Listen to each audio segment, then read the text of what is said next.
Demi Allah, saya bersumpah. Demi Allah, saya bersumpah Bahwa saya akan memenuhi kewajiban saya sebagai Wakil Ketua Dewan Perwakilan Rakyat Daerah Provinsi Jawa Barat. sebagai Wakil Ketua Dewan Perwakilan Rakyat Daerah Provinsi Jawa Barat.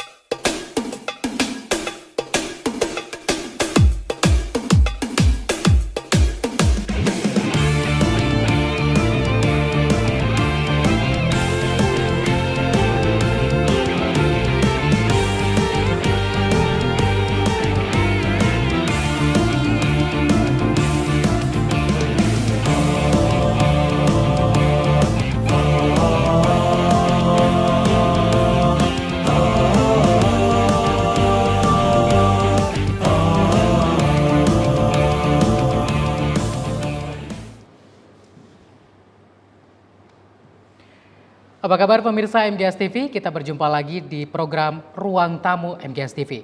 Bersama saya Rama Aditya, kali ini pemirsa seperti yang sudah kita tahu bahwa negara kita Indonesia kemarin baru saja melakukan pelantikan Presiden dan Wakil Presiden. Wajah baru pastinya di dunia perpolitikan kita, dan bukan cuma Wakil Presiden dan juga Presiden, pemirsa, tapi juga Ketua DPRD Jawa Barat kemarin juga melakukan pelantikan.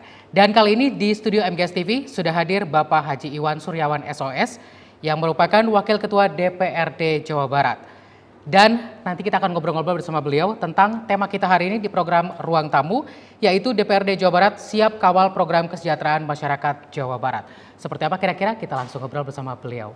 Selamat pagi Bapak. Selamat pagi, Assalamualaikum warahmatullahi wabarakatuh. Waalaikumsalam warahmatullahi wabarakatuh. Sehat Alhamdulillah. Alhamdulillah sehat. Oke, tadi kita sudah lihat juga pemirsa di VT sebelumnya bahwa Pak Iwan ini sudah melakukan pelantikan menjadi pimpinan DPRD Jawa Barat. Ya, Wakil Ketua DPRD. Wakil Ketua DPRD Jawa Barat. Ini merupakan periode yang kedua, Pak. Periode kedua.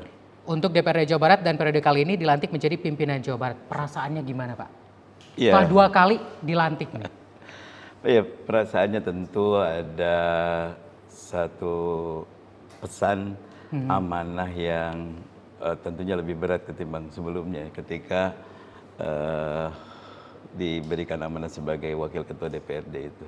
Karena skupnya juga akan lebih besar dan kemudian posisinya juga di pimpinan di provinsi tentunya kan, gubernur, wakil gubernur, ketua DPRD dan wakil ketua DPRD. Artinya memang ada pesan besar di sana bahwa antara provinsi, eksekutif dengan legislatif kan harus berbarengan, harus sama-sama, harus saling menguatkan di dalam program pengentasan program pembangunan yang ada di Jawa Barat. Dan tentunya ini menjadi hal yang serius gitu untuk agak-agak berat mungkin, agak Pak. berat. Tanggung jawabnya. Tanggung jawabnya tidak. Oke, dan pemirsa, sebelum Pak Iwan ini menjadi Wakil Ketua DPRD juga pernah menjabat sebagai Wakil Ketua KONI Kota Bogor. Betul. Tahun 2012 sampai 2016. Ya. Terus juga Ketua Perkemi Kota Bogor. Siap. Jadi dunia perpolitikan sepertinya bukan hal yang ini lagi ya buat Bapak ya. Selalu terjun dari kapan nih Pak di dunia Ya, saya perpolitikan? terjun di dunia politik itu mulai tahun 99 ya. Waktu itu sebagai anggota DPRD Kota Bogor. Jadi dari Partai Keadilan pada waktu itu. Kemudian 2004-2009 jadi Wakil Ketua DPRD Kota Bogor. Ya, aktif juga di bidang olahraga. Jadi Ketua Bidang Organisasi di KONI Kota Bogor, kemudian Wakil Ketua KONI, kemudian Ketua PSSI juga pernah, Ketua BKC pernah, sekarang Ketua Perkemi, Perkumpulan Solinji Kempo Indonesia. Oh, jadi memang semuanya gitu ya? Enggak semuanya sih, kan cumanya beberapa olahraga aja. Kalau ada juga di senam ya, saya juga Ketua senam, Perkumpulan Olahraga Senam Massal Indonesia. Menyehatkan masyarakat gitu ya Pak ya? Sarupaning eta pokoknya. Nah, kalau misalkan Bapak melihat kondisi masyarakat Jawa Barat saat ini nih Pak, seperti apa nih setelah dilantik? Ini yang kedua kalinya melihatnya, dari tahun kemarin Bapak menjabat sampai sekarang dilantik lagi. Kira-kira ada perubahan yang signifikan atau mungkin seperti apa? Ya, dari pemerintah kemarin tentunya ada sebuah perubahan dan ada PR di dalamnya yang harus diselesaikan, dan juga ada juga yang terus sifatnya berkesinambungan karena tadi program juga jangka panjang seperti itu. Minimal kan bagaimana kita bisa meningkatkan indeks pembangunan manusia mulai dari kesehatannya, pendidikan dan daya beli masyarakat yang memang harus kita kuatkan. Dalam situasi ekonomi yang seperti sekarang tentunya masalah ekonomi menjadi masalah yang sungguh serius ya, karena kalau kita lihat ke lapangan juga ya banyak sekali permasalahan-permasalahan yang dialami oleh masyarakat Jawa Barat, terutama pada keluarga yang kesulitan dia untuk bisa bertahan hidup, kemudian juga kondisi pangan, papan dan segala macam juga perlu diperhatikan. Yang menjadi tugas provinsi dan juga kota dan kabupaten. Nah, menyeimbangkan antara dua kepentingan ini yang bisa saling bekerja sama antara kota dan provinsi dalam menyelesaikan beberapa masalah yang ada di Jawa Barat. Nah, ketika berbicara Jawa Barat maka masyarakatnya jadi kota dan kabupaten. Oke, dan seperti yang kita tahu juga bahwa Jawa Barat ini kan luas daerahnya. Betul. 27 kota kabupaten dan tentunya memiliki tipikal dan perilaku masyarakat yang berbeda. Ya, ada di blok Bogor, bahkan kota dan kabupaten sendiri mungkin berbeda, beda. kultur masyarakatnya. Kulturnya beda. Dan tentunya pendekatannya pun nanti pemerintah kan beda, disesuaikan dengan permasalahan yang dihadapi oleh kota dan kabupaten itu. Nah, tinggal dicari mana kewenangan yang harus dilakukan oleh provinsi, mana yang harus kota dan kabupaten, karena tidak bisa semuanya diselesaikan oleh provinsi juga. Betul. Tetap harus bergandengan tangan dua-duanya. Punya desk jobnya masing-masing gitu ya Pak ya? Punya, dan juga dikasih uangnya juga masing-masing. Sebenarnya itu yang paling penting gitu ya, Iya. kalau ada uang kan bisa jalan. Betul. Oke, terus selaku pimpinan DPRD Jawa Barat nih, apa yang akan menjadi fokus Bapak dalam 5 tahun ke depan untuk sekarang menjabat yang kedua kalinya nih? Iya, tadi ya, dari 3 hal tadi, fokus di kesehatan kita masih ada masalah cukup besar di stunting misalnya. Kemudian di beberapa masalah-masalah perilaku sosial dan perilaku kesehatan. Kemudian di masalah pendidikan juga selalu ya, setiap tahun selalu ada masalah dan selalu ingin fasilitas ditambah, kemudian diringankan dan segala macamnya. Belum lagi untuk meningkatkan indeks pembangunan pemuda juga kita masih belum pada posisi yang baik gitu ya. Tiap tahun kita support pemerintah provinsi untuk meningkatkan indeks pembangunan pemuda misalnya.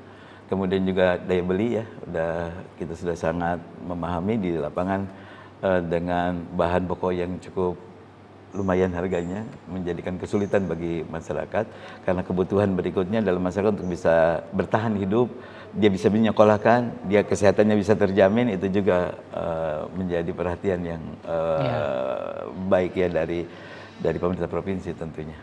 Oke, jadi memang banyak sekali hal-hal yang harus dilakukan gitu ya, apalagi. Banyak. Nah, sebagai wakil ketua ini, apakah memang Bapak suka turun langsung ke lapangan, langsung meninjau masyarakatnya, atau mungkin karena memang seperti yang tadi bilang bahwa setiap punya job dia masing-masing, udah deh anak buah saya saja gitu, saya sebagai ini hanya tinggal tunjuk tangan gitu. Apakah memang seperti itu atau gimana nih? Ya, untung tangannya tidak untuk nunjuk ya gitu. Tetap bekerjanya harus ke lapangan karena nonsen kita bisa tahu informasi yang ada di lapangan kalau kita sendiri tidak pernah bersentuhan dengan masyarakat, ngobrol dengan masyarakat, mendengar masyarakat dan ngariung bareng dengan masyarakat. Nah, ini kita lakukan komunikasi ini dengan masyarakat untuk mendapatkan berbagai macam informasi dan juga kondisi yang terjadi di lingkungan masyarakat langsung. Karena kalau tidak seperti itu, rasanya berat saya untuk mengungkap itu. Makanya ketika kami berkomunikasi dengan masyarakat, yang paling pertama dilakukan adalah kekuatan mendengar kita. Gitu. Iya. Ulah ipis celi gitu.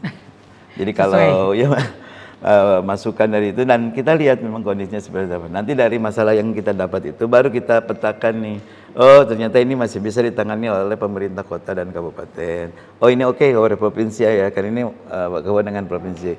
Dan hasil ini kita komunikasikan dengan pemerintah provinsi Jawa Barat sesuai dengan bidangnya. Nah, ini untuk memudahkan. Nah, dua hal ini, komunikasi timbal balik antara masyarakat dengan kita dan kemudian dihubungkan dengan pemerintah menjadi satu kesatuan yang tidak bisa terpisahkan gitu. Jadi saya selalu minta nasihat kepada masyarakat, tolong nasihati saya, karena boleh jadi dari Anda saya dapat informasi, baik itu ketika reses, baik itu ketika kita terjun langsung tanpa reses, ketika ada di dapil ngobrol dan segala macamnya, selalu ada hal-hal yang harus diperhatikan. Hey, anggota dewan ini dong, nah itu aja udah berharga bagi saya. Kan tinggal kita tadi memetakan apa, oh ini sih cukup oleh saya dan teman-teman di PKS misalnya, atau oh ini mah udah kita ajukan ke pemerintah, tetapi kurun waktunya begini aturannya kan ini. Kita juga jelaskan karena ketika kita turun ke lapangan kita akan melakukan minimal 2 hal. Yang pertama adalah mengedukasi mereka terkait dengan program-program pemerintah. Kemudian menangkap dan mengadvokasi apa yang mereka sampaikan, menindaklanjuti. Jadi tidak menampung aja, sekarang udah nggak laku menampung. Kalau menampung lebar udah hilang aja gitu. Kalau cuma ditambung doang tanpa ada penyelesaian iya, percuma nggak juga ada ya, Pak, itu mah. Wah, yang ada ambalaya sekarang sinema gitu kan. Tapi ketika kita mendapatkan informasi ya kita rumuskan kepada siapa saya harus menindaklanjutinya, baik melalui komisi atau langsung ke dinas gitu. Nah ini bahan-bahan di lapangan itu sungguh sangat penting. Makanya tadi nggak akan mungkin kita dapat apa-apa kalau kita tidak membaca kondisi real yang ada di Kalau lapangan. cuma mendengar selentingan mungkin dari anak buah dan segala macam kan belum tahu kejadiannya seperti apa. Iya, Kalau misalkan turun langsung mending, melihat, iya. langsung bisa ditangani, dicari solusinya seperti Betul, apa betul. gitu. Mending anak buahnya mata, kalau buahnya buruk gimana? Bahaya itu. Jadi memang ketika terjun ke lapangan disitulah langsung ngobrol sama masyarakat, langsung bertemu dengan mereka dan akhirnya dicarikan solusi yang paling Iya. terbaik seperti apa. Betul. Wah, luar biasa sekali pemirsa ya. Oke, selanjutnya nih Bapak masih ada pertanyaan-pertanyaan yang lain yang akan terus kita tanyakan pasti untuk Bapak. Kita akan korek-korek terus nih pemirsa. Ini peningkatan program kesejahteraan rakyat, indikatornya adalah kesehatan, pendidikan, ketenagakerjaan, kemiskinan, serta sosial. Kondisi saat ini seperti apa nih Pak? Program apa nih yang akan didorong ke depannya oleh Bapak sebagai Wakil Ketua DPRD Jawa Barat? Ya. Pertama, mengatasi itu semua tentunya kita tidak terlepas dari fungsi anggota dewan. Yang ada 3 fungsi di situ, fungsi pengawasan, fungsi legislasi, dan fungsi anggaran. Artinya kita yang pertama bagaimana kita mengawasi seluruh program yang telah disepakati oleh pemerintah provinsi dengan DPRD terkait dengan program-program yang tadi disampaikan tentang paket tentang kesehatan, pendidikan, tenaga kerja dan sebagainya. Kemudian setelah kita lakukan kebijakan itu, maka duitnya dong, uangnya mampu nggak kita menyelesaikan itu? Atau mungkin kita minta bantuan pemerintah pusat untuk mensupport juga. Dan 50-50 mungkin dengan kota dan kabupaten. Contoh, misalnya untuk BPJS, PBI itu ada kewajiban 60-40 misalnya. 40%-nya dari provinsi, 60%-nya dari kota. Supaya dapat semuanya UHC, Universal Health, apa sih itu? Ya, jadi coverage. Jadi semua warga itu sudah punya BPJS. Oh, gitu. Jadi ketika ditangani nanti oleh ketika dia sakit dan segala macam itu sudah punya BPJS dan tangani oleh pemerintah. Kalau PBI udah gletong gitu kan. Karena tadi antara pusat antara provinsi dan kota saling membantu untuk membayar itu. Nah, ini kan beberapa yang bisa dilakukan dan mengenai kewenangan dan kemudian anggarannya dari mana gitu. Nah, itulah yang dimasukin di dalam APBD. Yang ketiga adalah legislasi, yaitu membuat peraturan daerah. Dan tentunya kebijakan-kebijakan yang dilakukan yang bisa ditanamkan atau dibuat dalam perda itulah yang akan menjadi cara ataupun teknis ataupun langkah-langkah yang akan dilakukan dengan perda itu aturannya. Dan aturannya ini adalah untuk mensejahterakan atau memberikan perlindungan kepada masyarakat. Jadi bukan sembarang bikin perda, manfaatnya apa dulu dengan masyarakat. Jadi dari aspek aturan ada, program ada, keuangannya ada. Dan fungsinya kami mengawasi perjalannya ini semua gitu. Kalau misalkan anggarannya banyak juga nggak ada program apapun juga kan sama aja bohong ya Pak. Iya, lebih kacau Nanti lagi. Percuma kebanyakan. itu uangnya. Oke, pemirsa yang pasti jangan kemana-mana Pak. Nanti kita ngobrol lagi, kita sambung Siap. lagi. Sekarang kita break dulu, jangan kemana-mana, tetap di Ruang Tamu MGS TV.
Kembali lagi di program Ruang Tamu MGS TV dan masih ngobrol-ngobrol bersama Wakil Ketua DPRD Jawa Barat yaitu Bapak Haji Iwan Suryawan SOS. Kita kembali lagi nih Pak, soal pembahasan tadi yang sudah Bapak sedikit ungkapkan, peningkatan program kesejahteraan rakyat indikatornya itu ada kesehatan, pendidikan, ketenagakerjaan, kemiskinan, serta sosial. Itu kan masing-masing sudah punya job desk-nya masing-masing, entah itu kota ataupun kabupaten gitu ya Pak ya. Nah, yang didorong, program yang akan didorong itu seperti apa tadi sudah dijelaskan.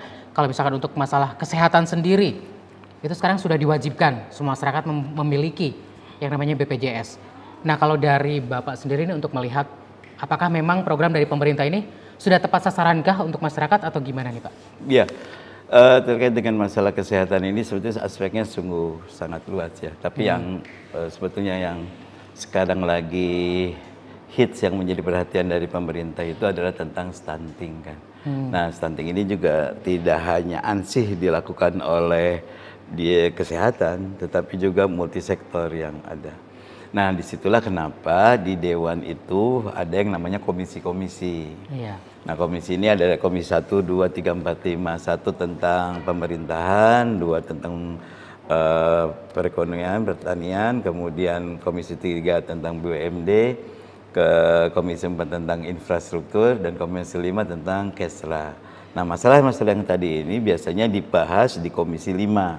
Nah komisi 5 ini nanti mitranya adalah dinas-dinas terkait untuk merumuskan program-program apa yang bisa menyelesaikan permasalahan-permasalahan kesehatan tersebut. Nah berikutnya dari situ dirumuskan menjadi program ke lapangan yang nanti dilaksanakan oleh dinas terkait. Nah kemudian dinas kesehatan lah katakan demikian itu berdasarkan anggaran yang telah disepakati untuk mengerjakan itu. Nah nanti di lapangan dengan kota dan kabupaten baru program itu nyambung dengan kota dan kabupaten juga. Nah jadi mengatasi masalahnya itu secara kolaborasi dan bersinergi antara satu sama lainnya, antara kota dan provinsi, dan juga kami sebagai orang yang ditugasi untuk mengawasi program-program itu berjalan, tentunya kita lakukan berbarengan dengan kondisi tersebut. Nah jadi banyak sekali masalah-masalah terkait tadi ya, tadi BPJS kan alhamdulillah sekarang sudah mulai baik, tinggal beberapa kota, 3 kota kalau nggak salah tentang yang belum UHC itu, tapi semuanya sepertinya sih kita bisa selesaikan hingga semua tercover lindungan kesehatan masyarakat itu di rumah sakit ketika dia berhubungan dengan rumah sakit. Nah kemudian masalah stunting juga ini juga kolaborasi dengan bidang atau dinas-dinas yang lain juga sama-sama, dan ini yang kita akan tekan angka stunting di Provinsi Jawa Barat. Belum lagi ya kita juga sekarang harus mendukung program pemerintah tentunya kan, pemerintah pusat yang harus harus kita sukseskan gitu. Nah ini nanti kan nunggu nih Pilgub siapa lagi gubernurnya. Oh iya. Nah ini juga nanti akan kolaborasi lagi dengan itu. Tapi artinya semua tidak akan lepas dari rencana pembangunan jangka panjang, rencana pembangunan jangka menengah di sebuah kota dan kabupaten dan juga provinsi gitu. Nah ini juga nggak boleh lepas dari itu, karena itu yang akan dijalankan program-program yang telah ditetapkan di dalam RPJPD dan RPJMD tentunya yang ada di itu, dan dalam tahunannya dalam bentuk APBD. Ya seperti yang juga kita tahu bahwa kemarin juga saya sempat membacakan beritanya bahwa Kabupaten Bogor sendiri itu ada salah satu kabupaten yang memang memiliki angka stunting paling tinggi, dan ternyata begitu ditelusuri itu ternyata salah input data. Nah kalau misalkan hal seperti itu gimana tuh Pak cara ininya? Ya artinya kan kalau masalah data segera perbaiki dan sampaikan apa adanya, bukan ada apanya. Jadi apa yang terlihat, apa yang sesuai dengan datanya masukkan, jangan sampai angka itu dibuat baik sementara kosong gitu. Nah itu artinya nanti akan membuat kebijakan yang salah gitu. Nah ini penting ya melakukan cross check ke lapangan itu. Nah, mengapa Dewan selalu melakukan pengawasan ke lapangan ketika itu untuk mengecek benar nggak program itu dilaksanakan. Pentingnya ada reses bagi anggota Dewan itu mungkin ya? Salah satunya. Baru 9 kan, nanti yang lainnya ada banyak gitu. Untuk melihat dan mendengar langsung seperti apa permasalahan yang ada, bukan cuma sekedar mendengar, oh ya udah ini saya bikin deh ininya gitu. Oh, enggak. Tapi kalau misalkan tanpa turun langsung kan tidak tahu seperti apa gitu. Ya, turun langsung bisa langsung ke masyarakat atau dengan dinas terkait di daerah kita bisa komunikasi dengan mereka untuk mendapatkan input bagi kita, karena masukan-masukan inilah yang akan kita rumuskan dalam kebijakan bekerja sama dengan provinsi. Itu untuk kesehatan sendiri. Kalau dari pendidikan nih Pak, untuk sektor pendidikan seperti yang kita tahu kemarin yang namanya banyak problematika dari emak-emak segala macam yang susah karena zonasi. Nah sekarang kedepannya apakah memang masih akan diberlakukan atau gimana? Selama peraturan itu di pusat tidak berubah, belum berubah, maka sistem itu bisa terus dilakukan. Kecuali kita menyampaikan hasil kajian kita terkait dengan masalah PPDB ini contoh kasus masalah PPDB, masalah zonasi ini, itu dengan kajian-kajiannya kita harus sampaikan ke pemerintah pusat. Tolong dikaji ulang tentang zonasi ini. Zonasi mungkin bisa diberlakukan ketika sekolah-sekolah ini sudah rata di seluruh daerah gitu. Ya karena banyak kalau kita lihat dari Kabupaten Bogor sendiri ada beberapa daerah yang memang tidak memiliki sekolah negeri. Betul. Sehingga ya itulah jadi carut marut. Ya kadang saya juga kan sulit mengadvokasi pada daerah-daerah tertentu memasuk negeri sulit karena dari jarak dari rumah dia ke sekolah aja udah jauh. Sementara yang diterima mungkin sekitar 0,4, 0,5 kilometer gitu kan. Sementara dia posisinya sangat jauh. Dan seputar dia nggak ada sekolah gitu. Memang ketika pertama kali saya jadi anggota Dewan Provinsi di tahun 2019, Dinas Pendidikan itu punya PR bahwa masih memerlukan 450 sekolah SMA SMK baru di Jawa Barat. Dan tentunya ini PR besar. Itu tuh mungkin baru menutupi semua kecamatan ada sekolah SMA misalnya ya, atau SMK gitu kan. Tapi kan sekarang skupnya udah bisa jadi sekian kelurahan satu SD, SMA, SMK misalnya. Daya jangkaunya harus itu. Tapi kalau semua berpikir harus masuk sekolah negeri juga nggak akan mungkin sih. Ya. Karena existingnya sekolah SMP itu lebih besar daripada kondisi SMA, SMK yang ada di salah satu kota. Contoh Kota Bogor. Ada SMP sekitar 20 ya, atau 21 SMP. Itu baru negerinya ya, bukan swastanya. Iya. SMA-nya hanya 10. Yang negeri? Yang negeri. Jadi tidak mungkin akan terpenuhi semua lulusan SMP itu masuk negeri gitu. Sementara keinginan warga, keinginan masyarakat pengen masuk negeri. Nah ini kan perlu edukasi ke orang tua. Wahai orang tua gitu kan, jatah yang untuk negeri ini sekian persen adanya. Karena daya tampungnya segini. Sementara lulusan SMP dengan 20 sekolah, katakan ini 20 belum swasta ya. Kalau nanti swasta nambah banyak lagi. Berarti kan pertarungannya untuk masuk situ tuh berat gitu. Ditambah zonasi sekarang. Zonasi makin mengerucut gitu mungkin. Ya itu ya makanya dicari apa ya solusi untuk seperti itu. Ya kalau saya berpikir yang tadinya simpel aja. Udah semua nilai-nilai yang ada yang telah dimiliki dari semester 1, semester 6 di sekolah itu kan masuk ke Dapodik ya. Tinggal diurut kacang aja gitu. Kan nggak akan mungkin salah. Oh iya. Yang dari nomor 1 sampai 400 masuk ke SMA 1. Tapi saya bukan Menteri Pendidikan juga kan saya jadi. Tapi kan tetap masih bersinggungan lah apalagi Bapak. Oh iya, kan? Jadi yang ini akan terjadi nanti di bulan Juli akan ramai lagi. Iya. Nah saya pernah mengingatkan ketika di bulan itu kita selalu ada rame kan jadi pembicaraan. Setiap tahun pasti itu permasalahan yang sama ketika sebetulnya. Kita rame dan ketika kita diskusi, putuskan itu jadi kebijakan. Supaya jangan ketemu lagi nanti di bulan Juli tahun depan dan kita ribut lagi. Gitu. Jadi setiap tahun memang sebetulnya permasalahan yang sama. Udah yang gitu. Tidak tahu solusinya itu seperti apa gitu. Berulang dan kita bahas di solusi itu. Padahal ada ini oke terapkan gini. Tetapi lihat ke atasnya peraturan di atasnya ini ternyata masih gini peraturannya. Nah jadi memang tidak bisa sembarangan bahwa ketika masyarakat mengadu atau mengeluh Pak ini seperti ini tolong dong dibantu. Yang nggak bisa langsung iya juga gitu karena memang harus tetap kembali lagi ke pusat ya Pak ya. Iya. Apalagi masih harus ada pencerahan ya ke masyarakat juga. Karena masyarakat kalau dalam masuk sekolah ini selalu memandang kalau ke anggota dewan bisa masuk gitu. Nah itu lebih pusing lagi gitu. Jadi udah ke anggota dewannya nggak bisa, nggak ada kebijakan itu gitu. Tidak ada istilah titipan gitu. Nggak ada.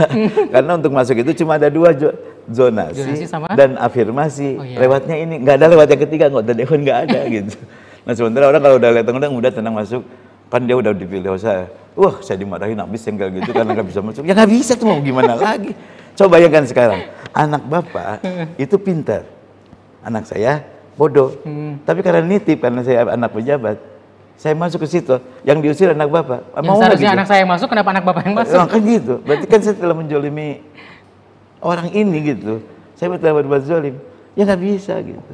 Kecuali dia harusnya masuk dengan syaratan ini berlaku, kemudian nggak masuk karena sistem. Nah itu baru diadvokasi oleh kita bisa gitu. Jadi kalau memang zonasi mungkin tidak memungkinkan, cari alternatif yang lain. Nah itu tadi alternatif yang lainnya itu lewat anggota dewan, pusing kita. Nah ini yang ada kondisi ini. Artinya kita punya PR besar, memahamkan ke masyarakat bahwa di mana wae sekolah, ari budakna pinter mah pinter gitu. Kalau anak itu emas ya emas gitu. Mau dimanapun sekolahnya, mau swasta mau negeri sebetulnya sama gitu ya. Saya juga minder dulu kuliah di Bogor nggak keterima. Parah yang ini mah katanya di IPB nggak terima kuliah tuh. Akhirnya saya kuliah di Pontianak, di Kalimantan, di Butan di mana gitu kan. Tapi pede aja kelas gitu kan. Kan yang penting ilmunya. Gitu yang penting ilmunya dan bagaimana penerapannya. Tapi Allah mah mal poho mah nggak akan salah mungkin kan. Ya tapi perjalanannya seperti itu. Artinya ayo kita lihat bahwa pendidikan itu juga bisa dirasakan oleh semua tanpa strata, tanpa tadi ya. Cuma tadi ada sebuah sistem di pemerintah yang harus kita ikutin gitu. Ya, jadi memang tidak bisa sembarangan juga meskipun anggota dewan punya kuasa. Yang mungkin kan kita berharap gitu. dari menteri yang sekarang ya mengkaji kebijakan yang sedang berlaku ini. Siapa tahu ada yang tadi kebijakannya memudahkan masyarakat untuk masuk gitu. Itu yang diharapkan sebetulnya. Yang diharapkan itu gitu. Nah, itu yang mungkin kita berharap sekarang dengan pemerintahan sekarang khususnya di pendidikan supaya setiap tahun itu tidak ribut deh gitu. Kan sekarang tiba-tiba eksodus, saya pindah rumah ke dekat sekolah. Setahun sebelumnya. Ya kan supaya dia masuk. Makanya kemarin ramai kan di SMA 1. Oh iya yang sempat jarak cuma 200 meter. Tahu kan 200 meter apa dari SMA 1? Gang Selot, saudara-saudara. Banyak yang akhirnya menitip gitu, istilahnya nitip, sehingga begitu diselidiki, wah kok beda, kok tidak ada gitu ya. Ya itu dia. Jadi kan akhirnya praktek itu dilakukan karena tadi ingin masuk ke situ, caranya ya tadi mendekatkan itu. Oke.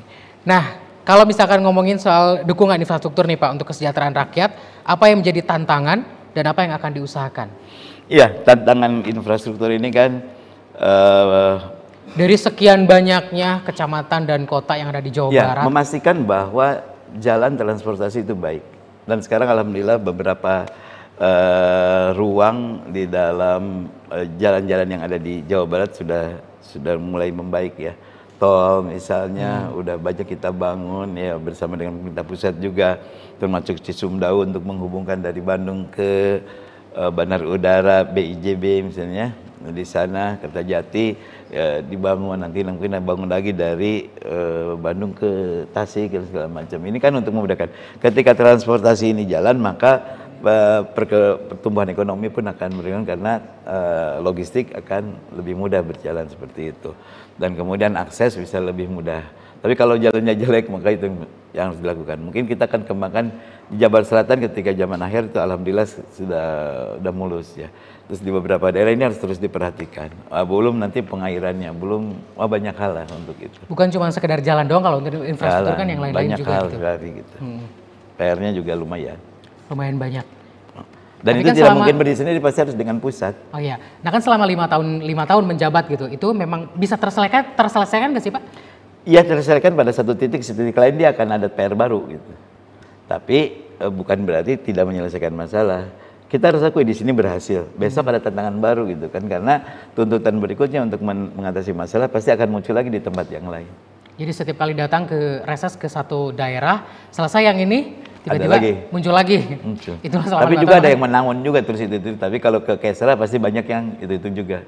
Tidak terselesaikan, tidak ada solusi. Bukan tidak ada solusi, ada solusi tapi ketemu lagi yang lain baru gitu. Angka kemiskinan, ada kemiskinan ekstrim, dikasih BLT, dikasih ini, terus ada lagi dan seperti itu. Itu kan terus dinamis. Terus menumpuk, tapi akhirnya kalau nggak dikerjain jadi numpuk, akhirnya berat.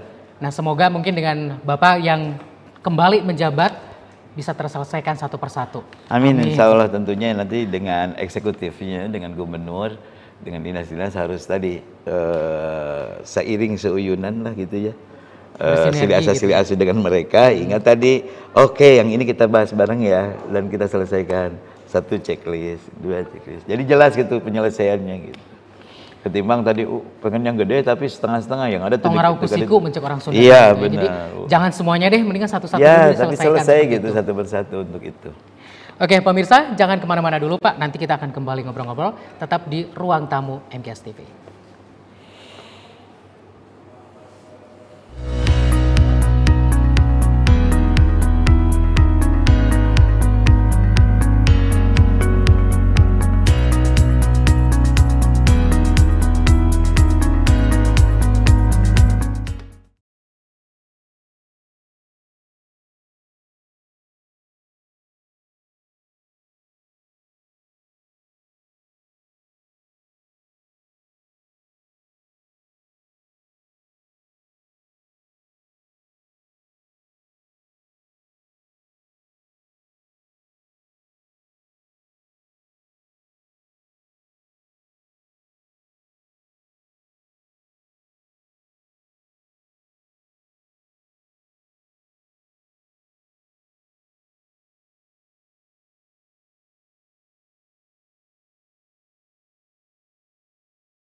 Ya pemirsa, kita kembali lagi di program Ruang Tamu MGS TV dan program ini merupakan kerjasama antara MGS TV dan juga Sekretariat DPRD Provinsi Jawa Barat. Dan kita masih ngobrol-ngobrol bersama dengan Pak Iwan yang merupakan Wakil Ketua DPRD Jawa Barat. Nah Pak Iwan, tadi kita sudah banyak mengobrol tentang banyak hal. Ini pembangunan sumber daya manusia Jawa Barat, kondisi sekarang ini seperti apa nih Pak? Terus idealnya harusnya tuh seperti apa? Program apa yang akan didorong oleh DPRD kepada pemerintah Provinsi Jawa Barat? Iya, tentunya dengan jumlah penduduk yang begitu besar ya, Jawa Barat dengan 50 juta penduduk, dengan anggaran APBD kita yang sekarang turun jadi 29,5 triliun dari 36. Turun dari tahun lalu. Tahun lalu. Karena ada beberapa kebijakan keuangan yang berubah hingga menyebabkan pendapatan kita berkurang. Tentunya ini akan mempengaruhi juga program-program terkait dengan pembangunan di Jawa Barat. Ya salah satunya di SDM ya. Tapi tentunya masalah SDM ini menjadi hal yang sangat membutuhkan perhatian dan anggaran juga yang cukup besar ya. Seperti di pendidikan. Itu pendidikan sendiri dari anggaran situ 29 itu 10 triliun itu boleh jadi untuk itu gitu. Kalau dulu 36 menjadi 11 triliun, belum kesehatannya, belum yang lainnya. Jadi tantangannya cukup berat. Bagaimana program-program pengembangan sumber daya manusia ini kan tidak hanya dari sekolah ya, tapi juga bisa nanti ada di Dinas Tenaga Kerja dan yang lain. Dan kita juga masih menghadapi jumlah pengangguran yang cukup tinggi juga dari beberapa lulusan sarjana, lulusan SMA, SMK dan segala macam masih memiliki nilai tinggi. Nah, upaya-upaya yang harus dilakukan selain menyiapkan infrastruktur pendidikan yang baik, infrastruktur ketenaga kerjaan yang baik hingga menjadi solusi bagi siapapun yang membutuhkan pekerjaan, siapapun yang ingin sekolah bisa tertabung semuanya. Nah ini harus diwadahi dengan tadinya anggaran ini dan kebijakan yang menguatkan itu. Nah tentunya ini butuh proses ya untuk untuk penyelesaiannya dan ini terus dinamis. Makanya yang perlu adalah kesepakatan kita dengan pemerintah provinsi. Kira-kira kita mengatasi apa dulu nih yang ini? Oh, oke, kita naikkan dulu tingkat pendidikannya, tingkat lulusannya. Oh, penganggurannya ini coba ditekan. Misalnya dengan tadi membuka lapangan kerja pekerjaan baru. yang baru. kemudian link and match antara sekolah SMA SMK dengan perusahaan, hingga ketika dia selesai langsung Bisa langsung bekerja. dan segala macam. Ini kan lumayan. Tapi kan rombongan berikutnya ini sudah siap masuk lagi pada berikutnya, dan ini bergelombang. Tapi ya tadi kita sepakati dulu, sekian persen kita entaskan dulu supaya kita jelas gitu penyelesaian yang tiap tahunnya, karena menyelesaikan 100% tidak mungkin dalam 1 tahun gitu kan, atau dalam 5 tahun. Tapi kan itu berproses. Kita sepakati berapa persen dulu hingga ditekan angka tadi penganggurannya dan segala macam. Nah ini yang menjadi sorotan kami kepada dinas ini untuk mengarah ke sana programnya gitu. Termasuk juga bagaimana kualitas sumber daya yang nanti dihasilkan oleh pemerintah provinsi yang bisa membantu program provinsi ke depan, misalnya memberikan beasiswa menyekolahkan lagi, kemudian juga PNS yang memang perlu di-up lagi kemampuannya, dia kasih beasiswa untuk memiliki kualifikasi tertentu misalnya. Nah yang kayak ini harus jalan semua gitu. Jadi memang banyak hal yang bisa kita runut dari sana, dan sekaligus juga tadi tenaga-tenaga apa yang memang bisa membantu terjadinya perubahan yang akan terjadi. Contoh, besok PNS itu hilang ketika dia pensiun. Ini penggantinya ada nggak gitu? Oh iya. Kalau di sini harus regenerasi. Regenerasi kan ini kan yang muda lagi pasti kan. Tapi ketika tidak ada penerimaan PNS, berarti yang ini hilang, nggak ada yang gantinya dari di struktural. Kalau ada jomplang gitu jaraknya. Ini pun harus diatur gitu di masalah SDM yang ada di pemerintah. Jadi dipilah-pilah satu tuh ternyata banyak juga gitu. Satu di SDM untuk di eksekutif, untuk di dinas dan segala macam.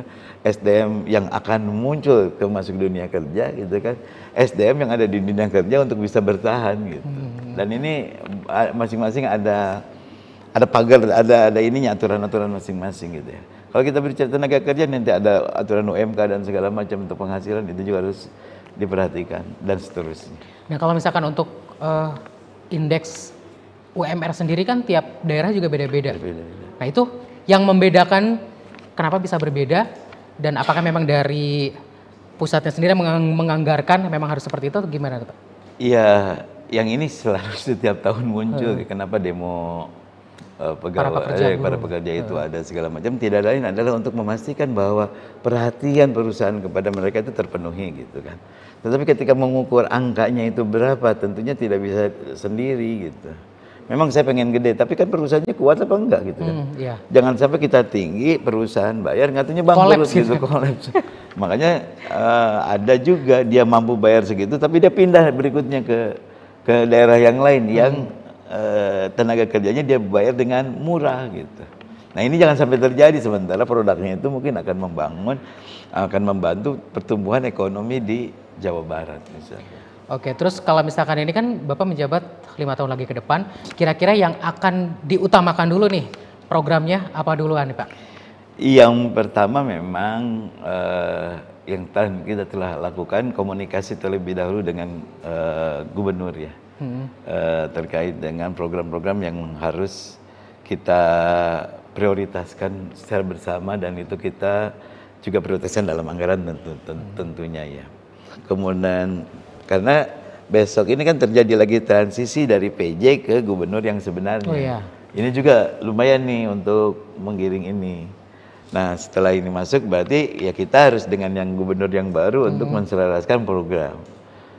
Pertama itu. Yang kedua, selaras program antara pusat, presiden yang baru dengan gubernur yang sekarang. Program-program yang ada di pusat juga harus diamankan, harus dijalankan oleh pemerintahan yang sekarang, dan seterusnya seperti itu. Nah kami ya tadi mengawasi perjalanan ini, dan tadi ketika ada kebutuhan anggaran itu bersama pemerintah provinsi menyelesaikan masalah itu. Atau mensupport masalah itu sesuai dengan kemampuan keuangan di provinsi. Plus kebijakannya tentunya hingga apa yang dilakukan itu benar secara aturan. Ya jangan sampai nanti mengeluarkan kebijakan seperti yang terjadi di PPDB memberatkan masyarakat, akhirnya jadi riuh tepuguh lagi. Riuh tepuguh, kayak orang nanti balik gitu. Jadi makin pusing. Oke, nah pemirsa, mungkin yang terakhir nih Pak, untuk Bapak sendiri, apa yang ingin disampaikan kepada masyarakat Jawa Barat khususnya? Iya, DPRD Provinsi Jawa Barat senantiasa berupaya untuk mengakomodir dan mendapatkan masukan yang berharga dari masyarakat.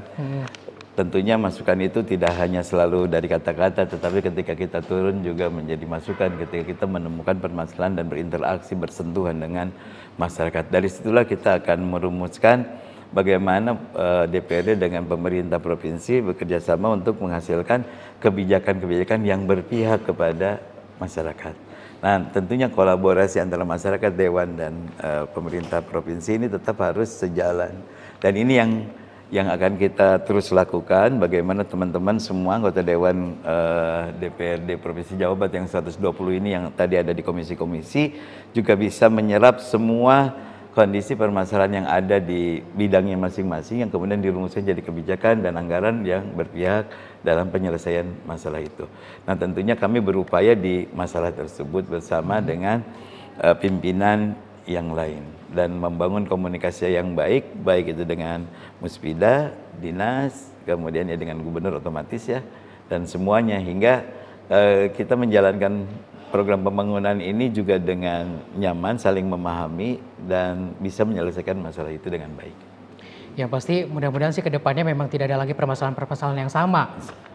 Kita berharap demikian. Seperti itu. Meskipun mungkin nanti muncul lagi masalah baru, tapi seenggaknya mungkin ketika Bapak ini menjabat yang kedua kalinya, karena sudah tahu seperti apa permasalahannya, ya, bisa terselesaikan dengan baik. Insya Allah. Insya Allah. Oke, Bapak terima kasih ngobrol-ngobrolnya. Dan yang pasti juga pemirsa terima kasih sudah sama-sama ikut menyaksikan program Ruang Tamu MGS TV, dan sekali lagi saya ingatkan program ini merupakan kerjasama antara MGS TV dan juga Sekretariat DPRD Provinsi Jawa Barat. Sekali lagi selamat Bapak selamat bekerja kepada teman-teman anggota DPRD Provinsi Jawa Barat, dan terima kasih pemirsa atas perhatian Anda. Sampai ketemu lagi di Ruang Tamu episode yang lain. Ya, makasih.